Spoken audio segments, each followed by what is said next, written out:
ওই জেলার সভাধিপতি এবং জেলা শাসক তারা মিলে এই কাণ্ডটা করতে গেছিলেন এবং আমি প্রথম দিনই বলেছি ল্যান্ডের কনভার্সন মিউটেশন আপনারা দিয়েছেন, বিল্ডিং প্ল্যান সাইট প্ল্যান আপনারা অ্যাপ্রুভ করেছেন, ব্যাংক থেকে ফাইন্যান্স নিয়ে এই প্রতিষ্ঠানগুলো গড়ে উঠেছে।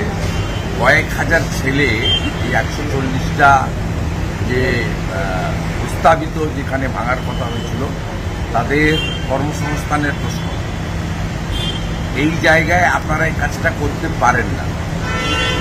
এনজিটিকে প্রপারলি ট্যাকেল করার দায়িত্ব আপনাদের। পোস্টাল সিআরজেড যে অ্যাক্ট রয়েছে এটা অ্যাপ্লিকেবল, এনজিটির কোনো ত্রুটি নেই। কিন্তু আপনারা পশ্চিমবঙ্গ সরকার তাদের কাছ থেকে রেভিনিউ নিচ্ছেন, খাজনা নিচ্ছেন, প্ল্যানের ফিজ নিয়েছেন, অনুমোদন দিয়েছেন। আপনাদের এনজিটিকে বলা উচিত ছিল যে আমরা এটা করেছি, সেটা না করে এই কাণ্ডটা করতে গেছেন। এবং আমার মূল উদ্দেশ্য মনে হয়েছে যে এনজিটিকে আইওস করা আর এই 140টা হোটেল মালিকের কাছ থেকে প্রতারিত করে কিছু টাকা সংগ্রহ। এখানে টাকা ছাড়া কোনো কাজ নয়।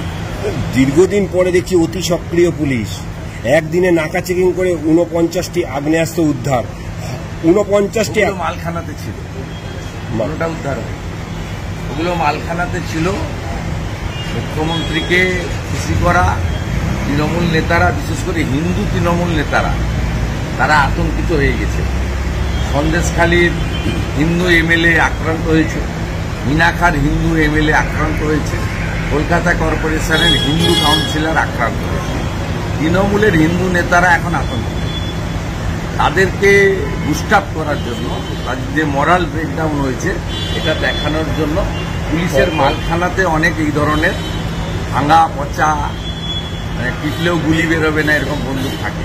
সেই মালগুলো বের করে দেখাচ্ছে।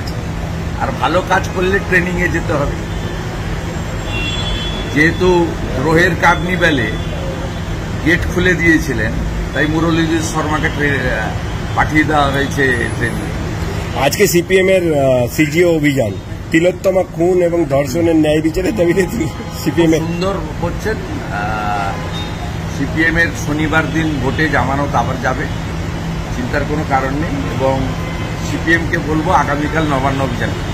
গতকাল দাদা গিরিরাজ সিং আপনাদের মন্ত্রী সেন্ট্রাল মিনিস্টার, তিনি জানিয়েছেন এই যে সরকার রাজ্যে আছে দেশের জন্য খারাপ। তো রোহিঙ্গা মুসলমানদের সাপ্লাই করছে পশ্চিমবঙ্গ সরকার, ভারতীয় মুসলমানদের বলছে, রোহিঙ্গা মুসলমানদের কথা বলছি।